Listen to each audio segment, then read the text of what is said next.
salah satu aspek kehidupan yang sangat dititik beratkan di dalam Islam ialah akhlak. Kerana itulah Rasulullah SAW sebagai Nabi dan Rasul, akhlaknya telah dibentuk oleh Allah sebaik-baik akhlak. Adabani Rabbi fa'aksana ta'dibi. Aku diajar adab oleh Tuhanku Allah, maka adabku menjadi sebaik-baik adab. Dan di dalam Quran, bagaimana yang kita maklum, Allah berfirman, wa innaka la'ala khuluqin azim.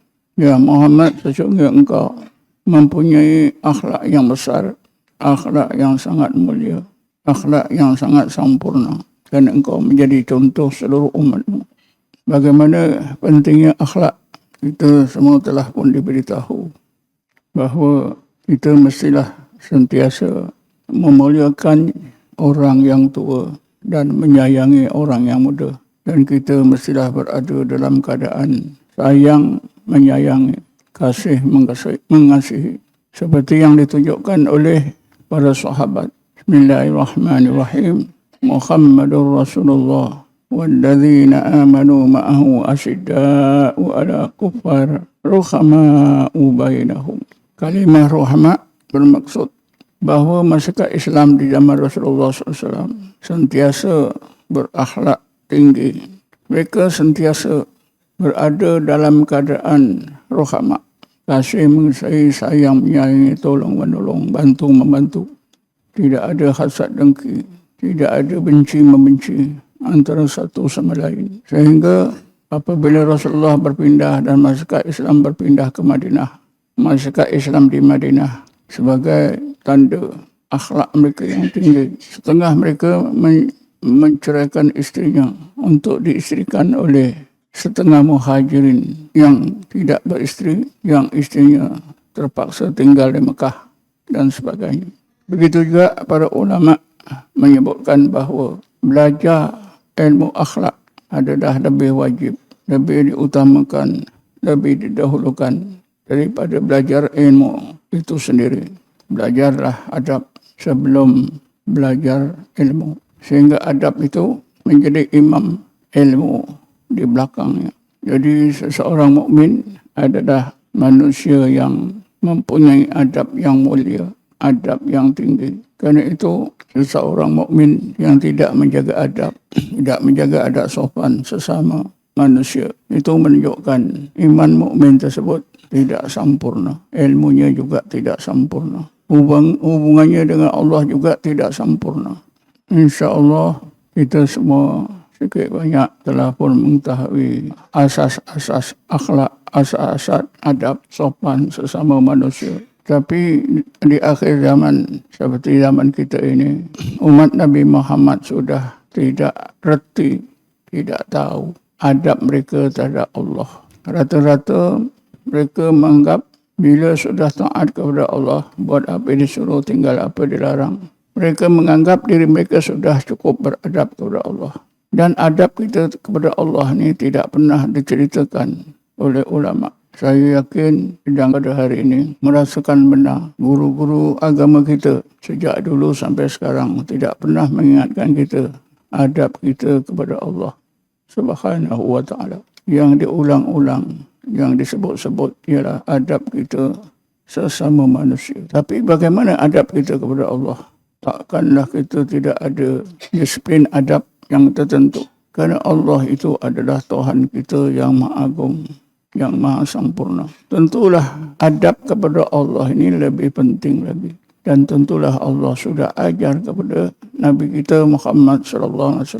Cuma yang jadi masalah tidak pernah diajar. Saya sendiri sepanjang saya belajar agama, dari serendah-rendahnya sampailah setinggi-tingginya, sekalipun saya tidak pernah mendengar guru-guru agama saya, pensyarah-pensyarah mengingatkan kita perlu beradab kepada Allah.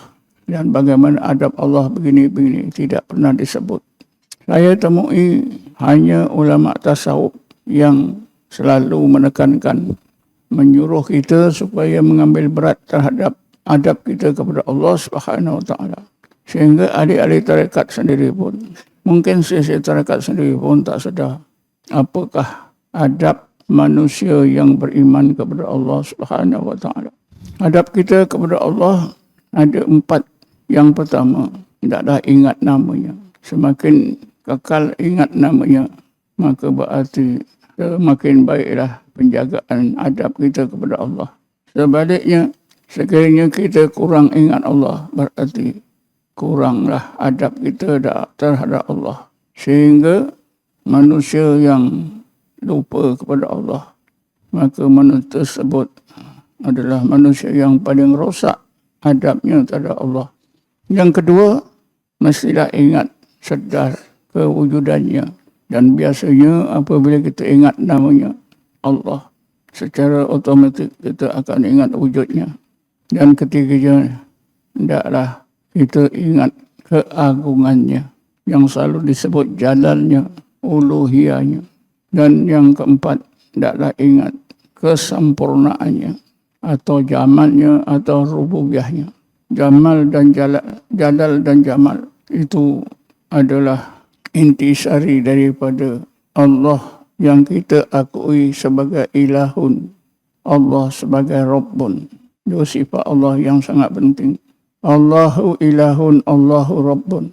Jadi untuk menjaga adab mestilah kita ingat uluhiyahnya atau jalalnya atau keagungannya.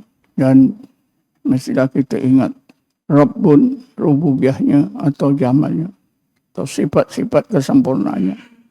Jadi dapatlah disimpulkan apabila seseorang sentiasa ingat nama, wujudnya Allah, keagungannya dan kesempurnaannya atau jalal dan jamalnya, 4 aspek ini, insya-Allah mukmin tersebut dapat dianggap sebagai mukmin yang berjaya menjaga adab terhadap Allah Subhanahu wa taala.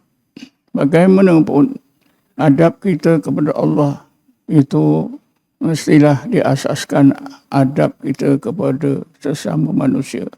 Sehingga adab sesama manusia boleh dianggap sebagai anak tangga yang menyampaikan adab kita kepada Allah.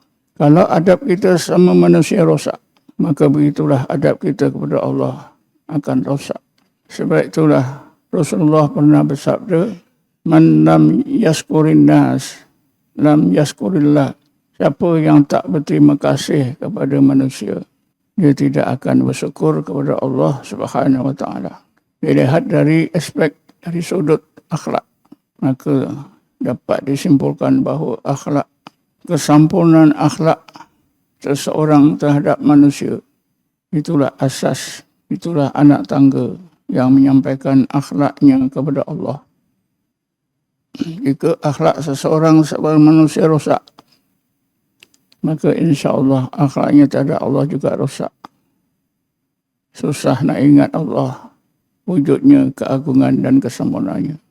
A'udzubillahi minasyaitonirrajim. Bismillahirrahmanirrahim.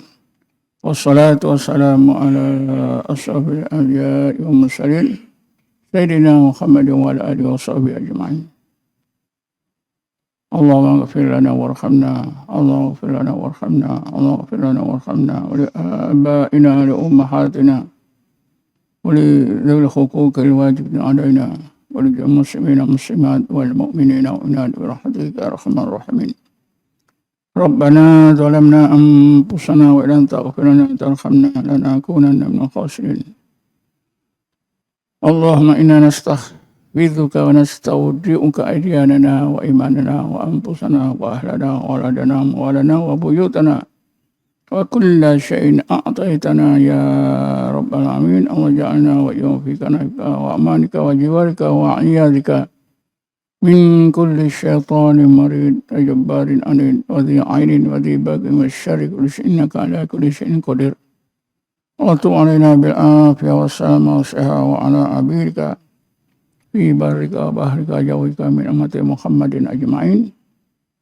اللَّهُ جَعَلْنَا مِنْ شَرِّ مَا قَضَيْتَ سَالِمِينَ. اللَّهُ جَعَلْنَا مِنْ شَرِّ مَا قَضَيْتَ سَالِمِينَ. اللَّهُ جَعَلْنَا مِنْ شَرِّ مَا قَضَيْتَ سَالِمِينَ. رَبَّنَا آتِنَا فِي الدُّنْيَا حَسَنَةً وَفِي الْآخِرَةِ حَسَنَةً وَقِنَا عَذَابَ النَّارِ وَالْحَمْدُ لِلَّهِ رَبِّ الْعَالَمِينَ.